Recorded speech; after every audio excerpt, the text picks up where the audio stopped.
to Super Throwback to the Classics, the cinematic movie podcast that takes you back to the iconic films of 20 years ago and beyond on Pandora, Spotify, iHeartRadio, Apple Podcasts, wherever you get your podcasts at. Of course, I'm your boy, Jam Alonzo, and with me, of course, is my man over there. D Brown, you already know. Duval Brown, D Nice. Or you can just call me D, whatever floats your boat. D Nice, what's up, man? What's up, sir? What's good with you? Happy Hump Day. Happy Inauguration Day. Happy inauguration. Happy inauguration. That's what I'm saying. You know, like we got a chance to see history. Yeah. You know, as we are recording this episode on a Wednesday when we typically would record on a Monday, but you know, shit happens. So we happen to record this episode on the same day we had a chance to witness the swearing of our new president, Joe Biden, our first African American / female vice president of Kamala Harris, and it was a glorious day. And it was also great to watch Trump get on the plane and just kind of like leave. And slide out to Florida. Slide out to Mar-a-Lago. You go anywhere. Just go. Just slide. Definitely. I seen the comment section was wild. Obviously, with the Trump supporters, it was a spicy day for them. They were hurting. They were real hurt today, wounded. It was like for them, it had to be like watching like Lassie run away. It was like watching your father who didn't do shit for you leave. You know what I'm saying? Like it really bounced. It really bounced. For me, it was pure comedy because every time a president leaves, they all kind of have that traditional wave goodbye, and they get turn around and they get on a plane and they go on by their business. Right. Trump did a little. Drop my phone. Trump did it a little differently. Trump did it in a way to where it was like wave goodbye, take 3 steps, turn back around, wave goodbye, you know, walk away again. Like, did I log out? No, I log out. Wave goodbye again and shit. Like, no, bro, get on the fucking plane and go. I think he hit it with the pre-record. Yo, nobody, you know it's fucked up. You know he don't love us when it's a pre-recorded message. My man hit us with a pre-recorded speech and then was like, have a good life. See y'all when I see y'all type shit. I'm like, I mean, basically, what else can you possibly say though? What can you say to truly usher in the okay, I'm gone. Y'all be easy. Don't break nothing, but I'm gone. Meanwhile, Mike Pence was up there kicking it with Bill Clinton and them talking about, I'm just here so I don't get got an autograph from J-Lo, you know what I'm saying? Pence didn't have the same energy. Pence was like, I'm going to the inauguration. Like, no, bro, I'm not going to that. I'm going to this. The party, Yeah, peace. I'll holler at you. I'll bang your line later and tell you how it went. All right, you out? Yeah. Peace, all right? So we're not a political show. We're about movies, but I will say this, that a new day has dawned. The end of the godforsaken Trump era is over, and we're now at the beginning of what we hope to be is the healing and the regrouping and ultimately the come together of the United States, of these Americas, and hope for the best, really. So that's how I look at it. Amen. So I'll say to that, the one news we can cover, Justice League. Zack Snyder has come out and said that the upcoming Snyder Cut coming out on HBO Max is not a miniseries.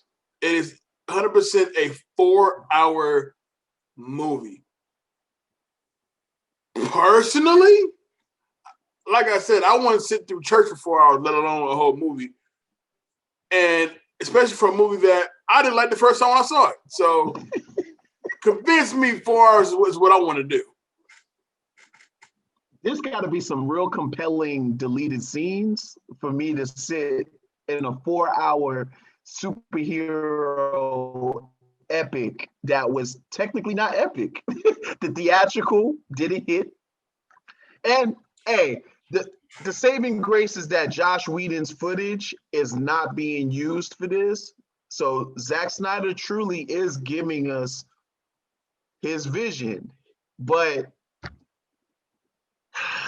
4 hours though? 4 hours. hours? It was like when you think about it, the last movie I watched that was like, bro, how long is this?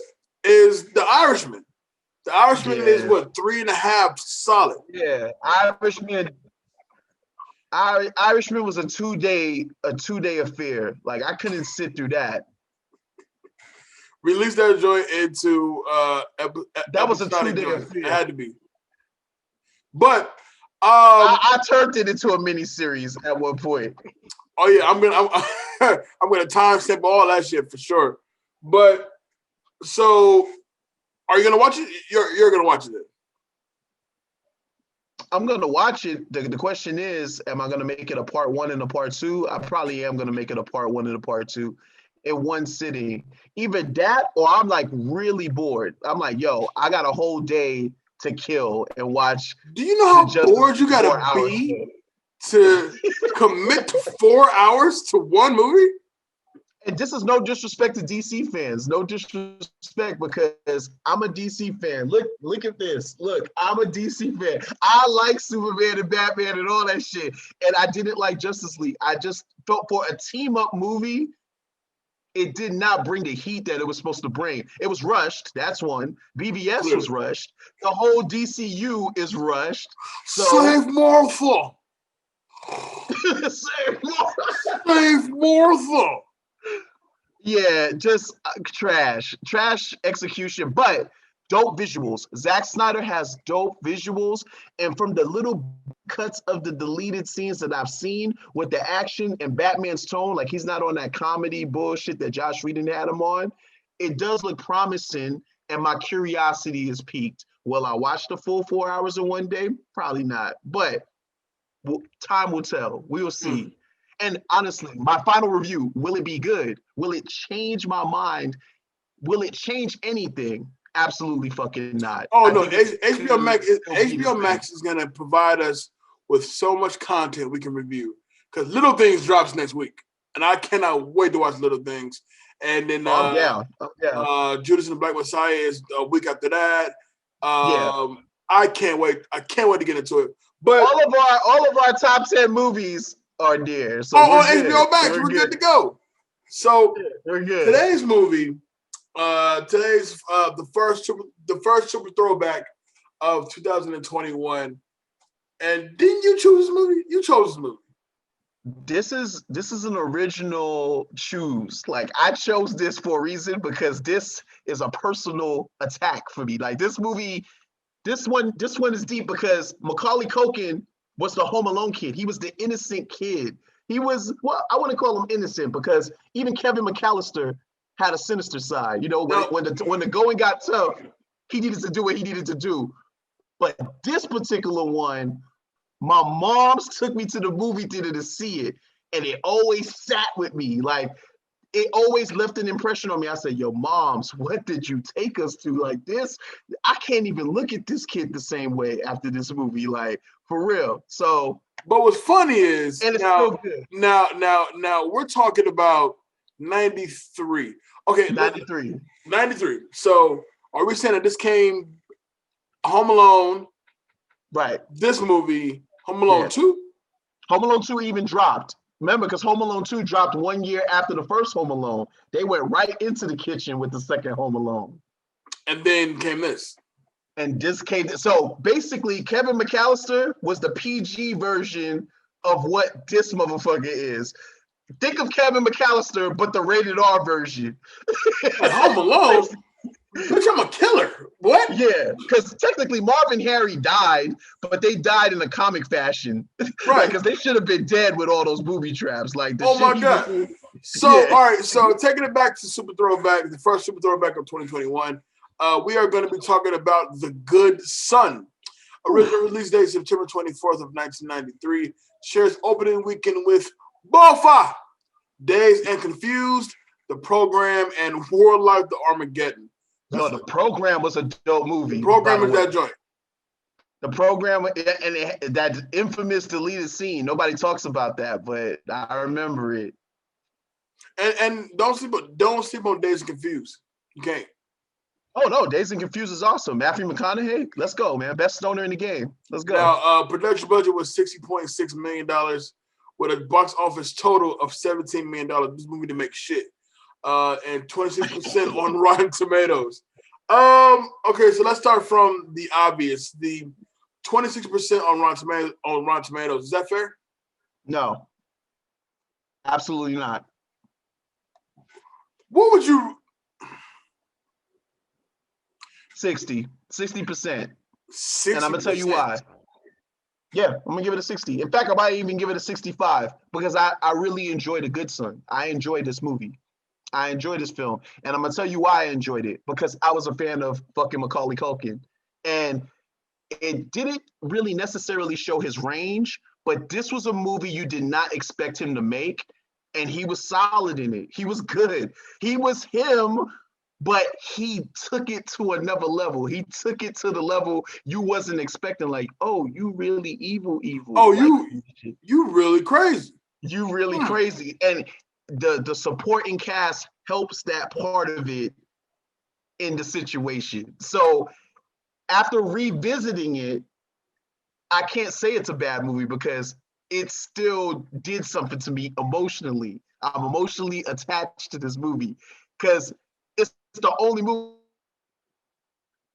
where you gotta get up and you want to be like, yo, man, beat this little motherfucker's ass. Like, it got you too emotional. It got you involved, even back in the day. And if a movie can do that, if a movie can strike a nerve like that, I think it definitely psychologically did what it needed to do to you. You know what I'm saying? It messed with you. And there that's are what parts a of good this movie is movie supposed to do. where you are looking at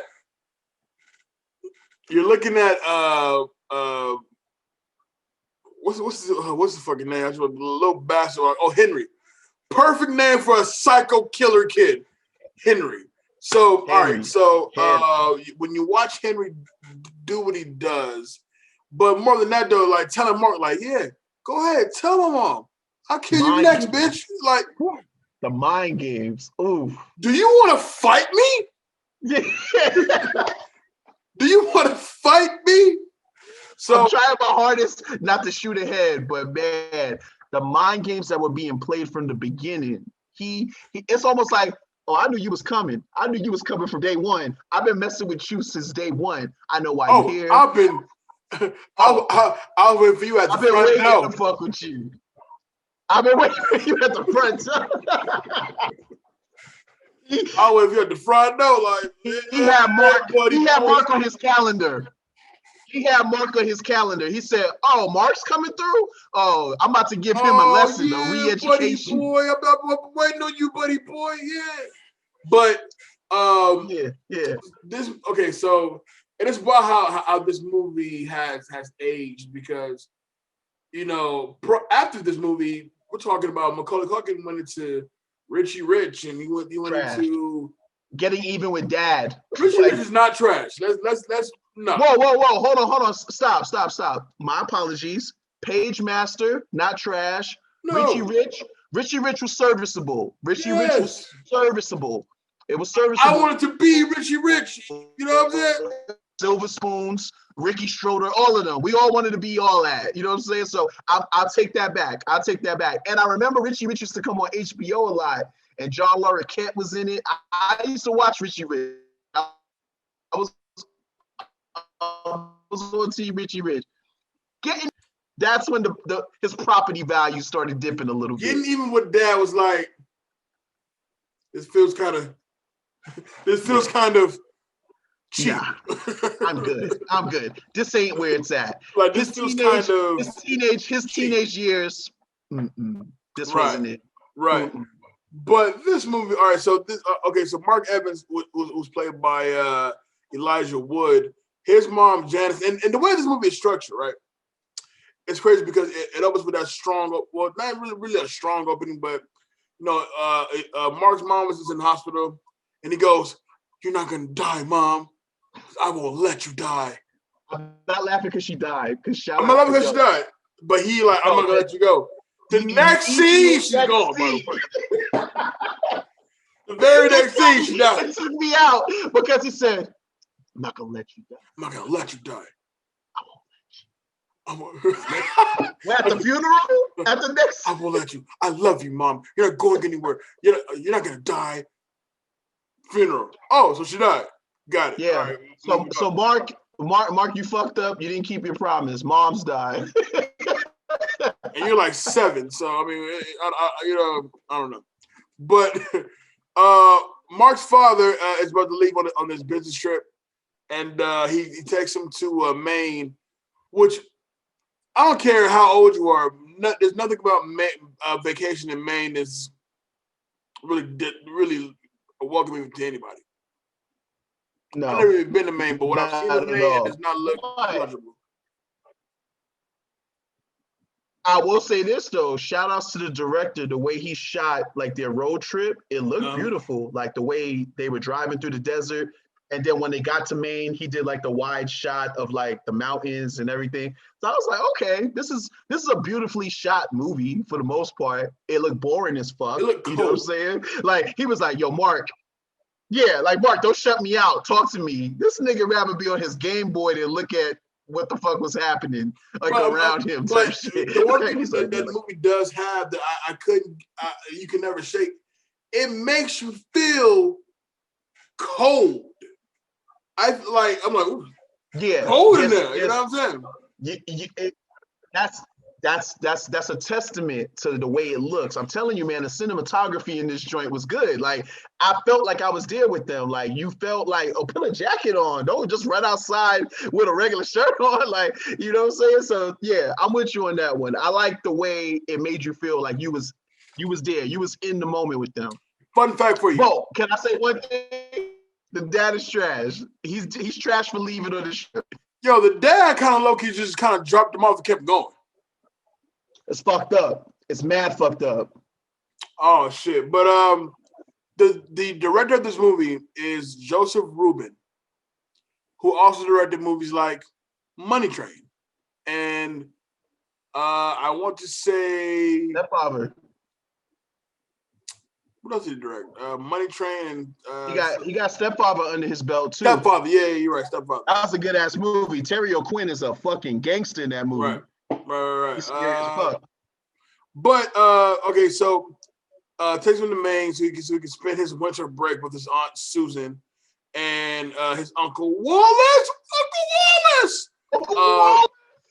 Mark meets his cousins Connie and Henry. However, Henry displays this fascination with death. Like off rip, Macaulay looks crazy as shit. Just a super stone face, pink lips. You know what I'm saying? Just yeah. He played it like a killer, dude. He played it like a killer.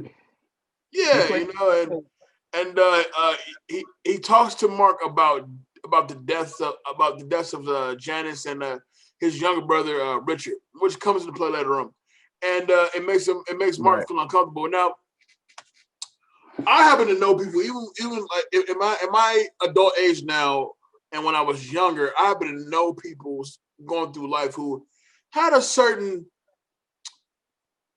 opinion and a vibe when it comes to like either life or taking life. Right. Sociopaths or psychopaths, rather. Boom. Right. And so, even though they didn't actually kill people, but they were really into it, like how does death work, kind of thing. You know what I'm saying? And so, point of the story is, I said, "Fuck them. I'm leaving them alone." So that's more of the story. but watching Macaulay Culkin in this movie and the way he brings the tension and really make you feel as a viewer so uncomfortable and making you feel as a viewer like if I was in this room, I'd kill you. Like there's no way that you could put me in a position I don't rip your fucking head off. You know what I'm saying? Yeah. I'm not gonna lie to you. Mark should have shot his fade right by the well when he was asking him all that shit about his mom's. Right there and then.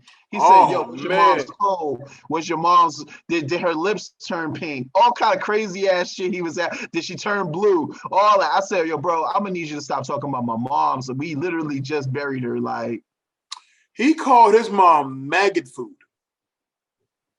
Food. Oh, terrible. Like, just terrible. It's for science. You got to know this shit for science. Like, bro, chill. I'm gonna need you to chill. He checked him, but he didn't check him at that moment, and he needed to be checked at that moment. You know what I'm saying? But the best thing about Henry was he's so psychological. He was like, "Oh, my bad. I didn't mean to do that, man. That was insensitive of me. My apology." Your mom was maggot food, like yeah. like, what? He was cool early on. He was cool. He's smooth about his shit. He's smooth about his savagery. He's smooth. Yeah, he knows how to smooth his way out of that shit. Henry, he begins to display violent, psychopathic behavior. He plans to kill his own sister. Mark is, I think he spends the night in a room, and then like the next morning, Mark finds that Henry took Connie out ice skating. Now, see, now this is the kind of movie where it doesn't require like going through like the entire thing. It's a series of moments that you see like this fucker's crazy. Because when he takes his own sister ice skating and he's fucking that ice up, you know what I mean? He's really going. Yeah, he killed it. He killed it. He throws her toward the thinner ice, knowing that it would collapse and she would fall inside. And the most ancient effort to retrieve her. Oh, nah. He made sure that he wasn't grabbing her. Like, she was like, yo, Henry, help me. And he was like, nah. Ain't gonna be any helping today. Ain't gonna be any of that. And yo, that stare down, like he's just looking at her like he fascinated by her drown. Another instance, your family member, water, drowning, just like his brother Richard. So they kept the core. They did a good thing by doing that in terms of I'm gonna watch her drown too, because he's already there already. He's already plugged into that type of killing already. You know what I'm saying? Not to mention we already seen him do Mr. Highway. We already seen him murk out the dog. So we know he's crazy. We know. And you know what? Now. And I almost forgot that part. When that part happens, I remember just the other day when I watched the movie, and when that part comes up, it's still effective to where when it happens, I'm like, oh shit! Like, it's shocking because not only when it caused it to happen and what the initial crash, but it's still happening. Like shit is still happening. It happens in real time. I'm like, oh shit! You know what I mean? So, Susan, who's the most ignorant, completely just ignorant to everything that's going on, completely oblivious. Like, my son is a nightmare. Yes. Yeah, oblivious. He's gonna kill you. Oblivious, and Uncle Wallace ain't shit either. Let's just call it what it is. Uncle Wallace very much be my dad, full of war, but we'll get to that in a moment. Yeah. But Susan starts to become like suspicious and finds the rubber ducky that belonged to Richard and was with him when he drowned.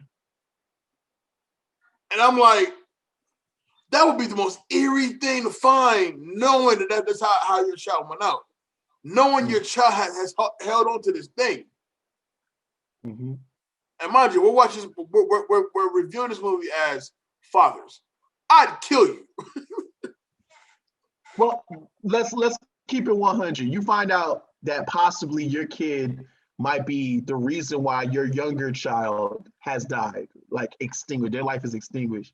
What would have been your first reaction when you seen that rubber ducky fall? Like, personally, she didn't react the way she should have reacted to me. Like, I would have fucked him up right there in the whatever that shit was, a shed. I would have beat his ass in the shed. I would like, there's no way you got possession of this rubber ducky when I was looking for it, and it was in the tub when he died. So I know you know what's up. And he's sitting there lying to her the whole time. Oh yeah, hands, instant hands for him, like instant, no conversation. I would have found rubber ducky, looked at it.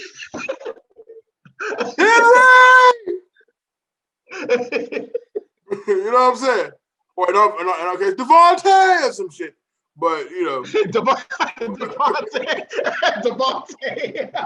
You know, whatever. But I like the Devontae switch. Like, Devontae, get your ass.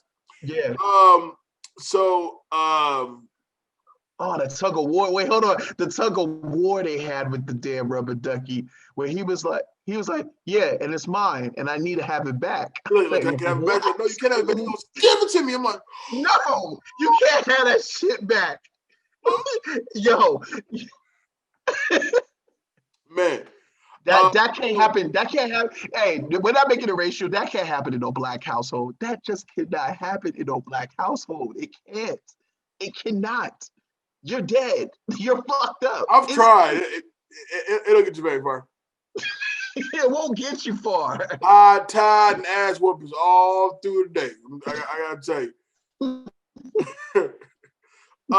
So at this point, Susan does confront Henry, who tells her that it belongs to him first and asks for it back. So you say that the rubber ducky that you found that you know your brother died with, it belonged to me and I wanted it back. So you had to kill for that? You had to die for that? Yeah. A duck? Yeah, die for that. Yeah, die for that. Territorial. He don't like being not looked at as the favorite child or something. Like that's psychological psycho shit right there. Yeah, so he takes it. Jealous of Richard. Yeah. He took it, ran to the cemetery and threw it down the well. Right? Now, really fast forward, the final throwdown between Mark and Henry, right? Now, even getting to that point, once again, Uncle Wallace is a fuck boy beyond imagine, because every time he tries to really like show them like, no, you don't get it. You don't get it. Like, he's trying to poison you. He's trying to kill you. You just don't buy the kid's story at all, which is like, you're not understanding what's going on. This is how the Menendez brothers was made. You know what I'm saying? Really think about it for a second. Exactly. You know so exactly. The fight between Mark and Henry at that, once you see that I guess mountain peak or something like that, it's high. It's very high up. And yes, they're high up. It's well shot. It's shot very well shot, because you kind of feel the distance of how far down you're going to fall if you in fact fall. Yeah, you're going to fall. You're going to definitely die. Right. So this fight breaks out. It causes Wallace to lock Mark in the den, right? And this moment between Henry and Susan, where he takes her hand like, Mom, let's go walk like we used to. I was like, no. That's psychological shit. That's psychological shit. Yeah, like I've never seen a kid pull so many psychological tricks on their own mother. Yeah, he's wild in this movie. He's wild. Nuts. He's wild. So Mark escapes and goes after them. Broke window and some more shit. And then Susan actually confronts Henry at the most inconvenient spot you could possibly like confront him. He's gonna pull some split shit on you. She asks him if he killed Richard. And the response is like, and if I did? What if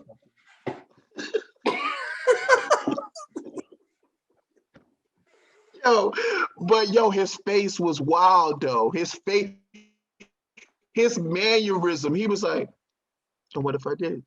So The fuck you gonna do?" Ooh, little motherfucker, I'm gonna kill She you, said, little "We'll get motherfucker." you help." Okay, you seem you seem to be the one that needs some help, Mom. I said, "What?" I'm done. Oh I'm man. done. You little son of a bitch, you gotta die. Sorry. You gotta go. So basically what I was really saying, he pretty much admitted that he did it.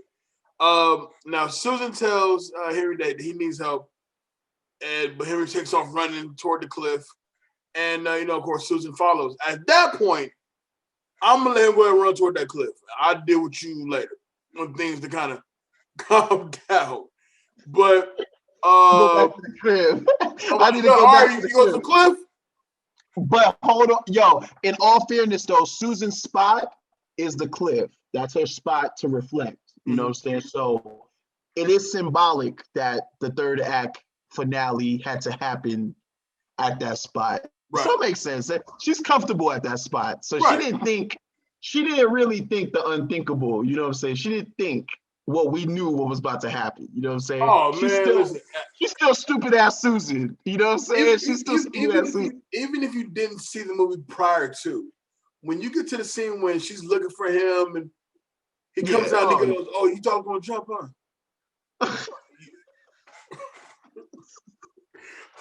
You thought I was gonna jump. You thought I was gonna cross my line. Jump? Yeah. No, baby. No.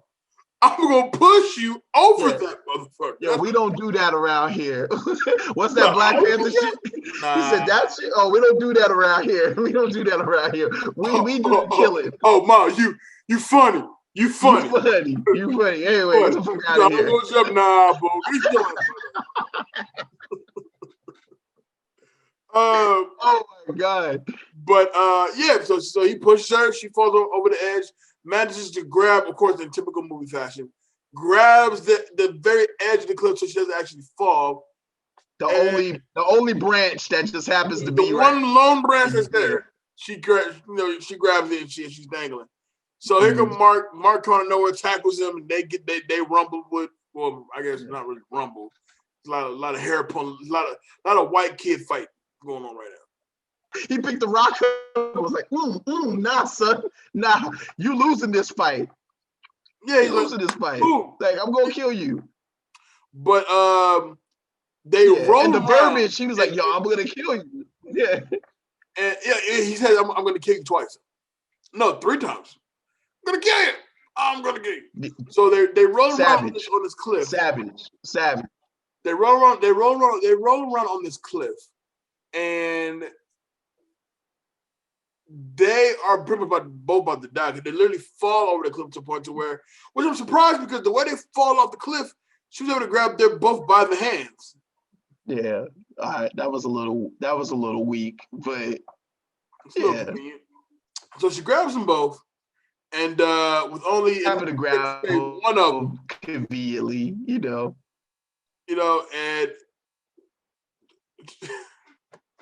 she only has strength to save one.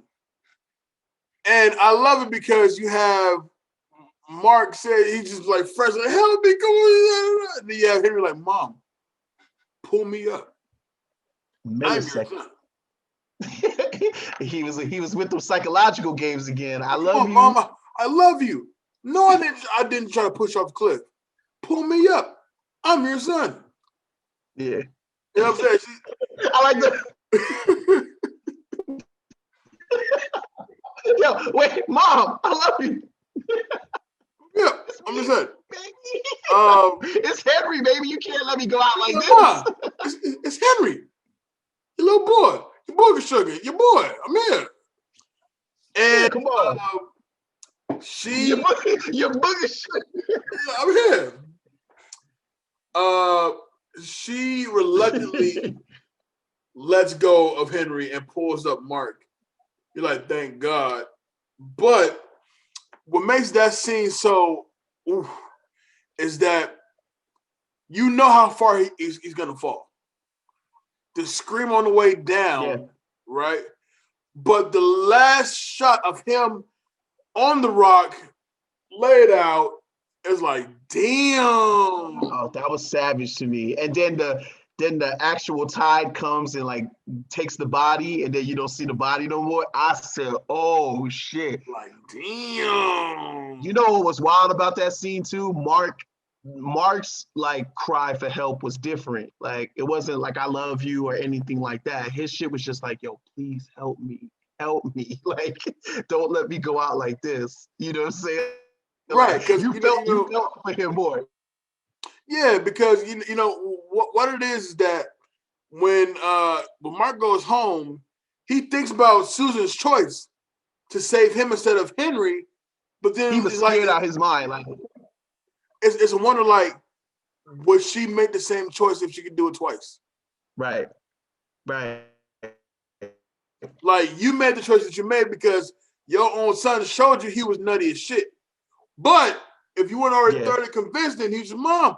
I'm Henry, your little boy. Yeah, you got one left. I low-key should have died that day, you know, just based off of, you know, the fact that was your blood. That was your actual son. But the fact that, I guess the movie shot that some bail, the fact that you couldn't get over Richard, the fact of the crime of what he did was so heinous. And also, you did try to push me off the fucking cliff a hot minute ago. You know what I'm saying? Because it was enough. It was enough for the audience to accept what was about to happen. You know what I'm saying? It's kind of like when Carol, I don't know if you watch Walking Dead, when Carol tells Lizzie to look at the flowers and shit. You know what I'm saying? It's basically that. Is it justified that Carol had to do that to this little girl? You know what I'm saying? You know what I'm saying? And I feel like Henry, at that point, for us, we were ready to see him die. We were ready to see this kid die. He had to go. At that point, you had to go. Yeah, it was like Captain America getting the fucking Mjolnir. Like, that was a moment for the audience. I was like, all right, man, shit. I ain't never clapped for a kid dying before, but I'm happy his ass is gone. Like, I'm gonna give it a nice little out for an hour and a half. Look. Good job, Susan. Did you think? You did. Your man had to go. Sorry. We good. Your man. Your man had to go. Sorry. So that's the show. The Good Son. Get out there and watch it. Let's do some plugs real quick before we sign out. Doing this episode, I have to say a very special happy birthday to my beautiful girlfriend Anika, who'll be on the show next week. Also, another huge shout out and happy birthday to my beautiful daughter who turns 14 this Saturday. So happy birthday to y'all. Love you guys both. Also, you see this? You know, Dance Fit by LVAC. These are on sale right now for $30. Hit the inbox, ask me about it. We can get that going for you. Besides that, plug out the way. Thank you for rocking with us, of course. Duval, where can they find you, man? Yo, man, you guys can find me on anything Beat Network related, as always, man. On Instagram, please hit me up. Don't be shy. BKLV Negrito. And then on Facebook, I'm still a normal person, Duval Brown. I'm like pretty much like, I think 3 Duval Browns. I'm the coolest one out of the Duval Browns. I've seen it. You're the only one I know. You don't want to add them other motherfuckers. You just want to add me. And then obviously, back to the classics page. I'm always talking shit. I'm always doing what I do best, talking about movies all day. We're having some good ass debates. We're having some good conversations. And last but not least, always, that Turn My Music Up page. I'm there as well. Hey. All right. So, like I said, the Turn My Mic Up page is up and running. Jump on that. Turn My Mic Up is back. The new episode dropped, I want to say today as we record the show. Jump on in there. Check that out. Of course, FOH is making a coming back. Look forward to that. Besides that, the Back to the Classics Facebook page is up and popping. Jump in and join the conversation. You'll be able to talk to myself, Duval, and Selena, and Dave. The whole crew is there. And of course, we're looking forward to an amazing 2021 with a great lineup. We have a guest on the show next week. We have a guest on the show following week. We're doing so much stuff. It's going down. With that being said, you can find me on all the social medias. simply at official Jay Alonzo. That's on Instagram, Snapchat, Twitter, Facebook. You talk to me, I talk back. Did I say it? Did I didn't say it? No, I said it. Shout out to Beat Network. Shout out to the whole crew. I'm your boy Jay, my man Duval, bro. This is Back to Class. We'll see y'all next week. Peace.